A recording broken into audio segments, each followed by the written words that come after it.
السلام علیکم دوستانو، الله تعالی مو جوړ او روغ لره، الله تعالی مو کامیاب لره.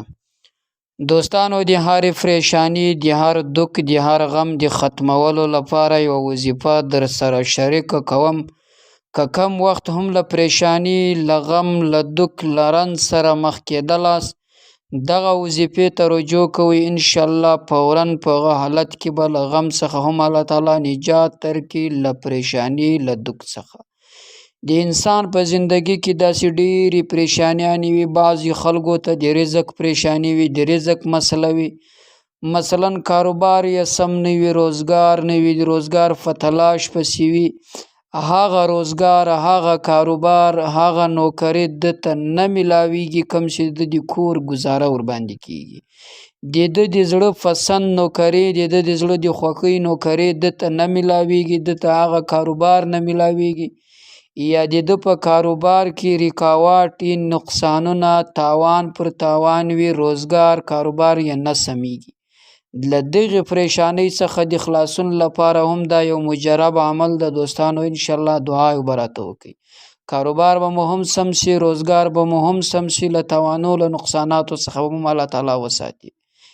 یا داسې یو انسان د په زندگی کې بیمار وي، ناجوړه وي، مرض وي، لرن سره اخته وي، پر ډاکټرانو هم زیات ګرځي. د دغه بیماری د پریشانی د حل کولو لپاره هم نهایت مجرب عمل ده.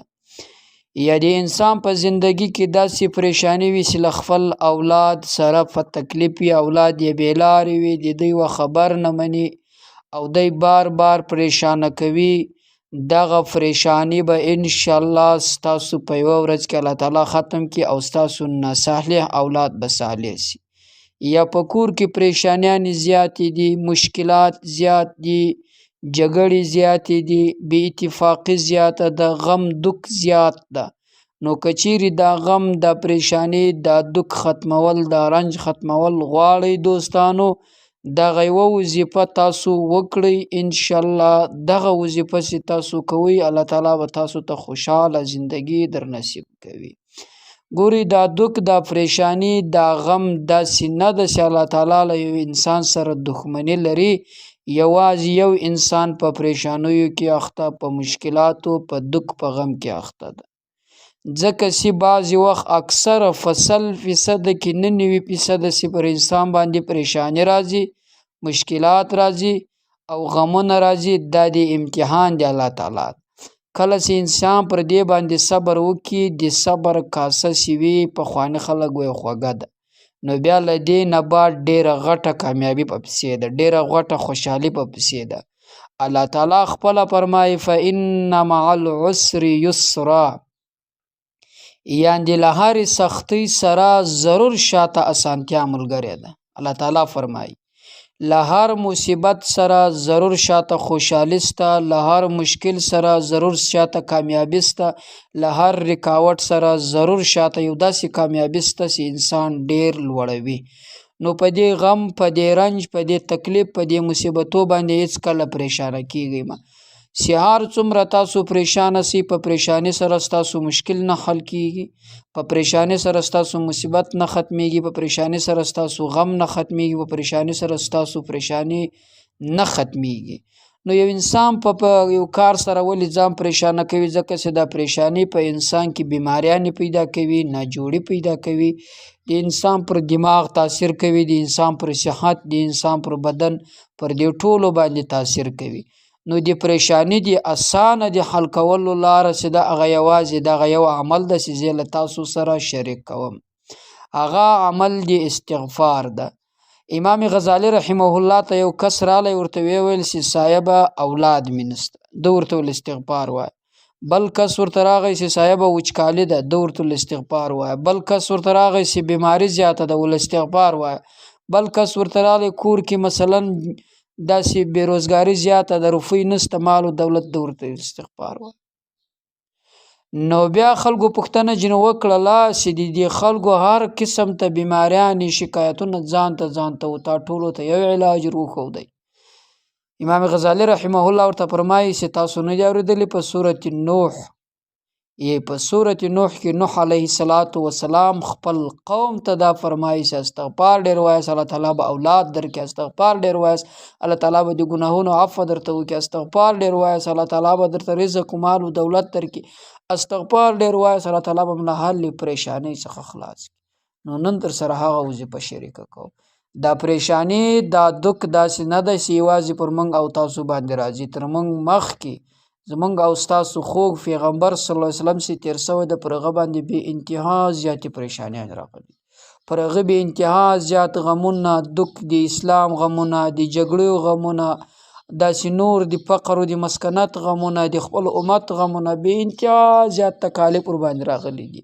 که چیرې تکلیفونه یعنې داسې کار وای چې الله تعالی و خپل دښمن ته ورکولی، یعنې هغه انسان چې د الله تعالی بد دي چې پر هغه باندې مشکلات و شان راوستل، نو پر رسول الله صلی الله علیه وسلم بیا نه راوستل.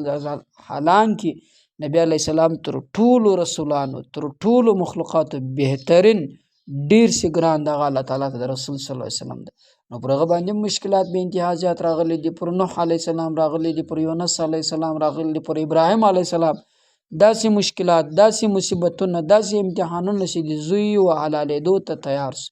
په دې اوس زمانه کې به څوک سي د زوی و حلالېدو ته تیار نسي تیارېدلی، خپل ځان نوکی په دې ستن سره وهلو ته ځان سړی نسي تیارولی، نو به د زوی و د اولاد و د تیارېدلو ته څنګه ځان تیار کړي. نو لحاظه دا پریشانیانو سره موږ او تاسو مخ یو په دنیا کې، ځکه چې په دنیا کې د پریشانی هر انسان سره مخ ده، بعضې د رزق پریشانی وي، بعضې د مصیبتو پریشانی وي، بعضې د زړه سکون نه لري، مال و دولت لري خو د زړه قرار نه وي، خوشحالي په زندگی کې نه لري، قسم قسم ته مشکلات دي. خو موږ تاسو به له دې پریشانانو سره مقابله کوو، کوشش به کوو چې دا پریشانی ور باندې حل کېږي، هغه لار به پیدا کوو، کوشش به کوو هغه طریقه به لټوو چې په هغه سره دا پریشانی مصیبت ختمیږي. نو هغه وظیفه در سره شریکه کوم انشاءالله، دا د زړه سکون هم درته راولي، د زړه قرار.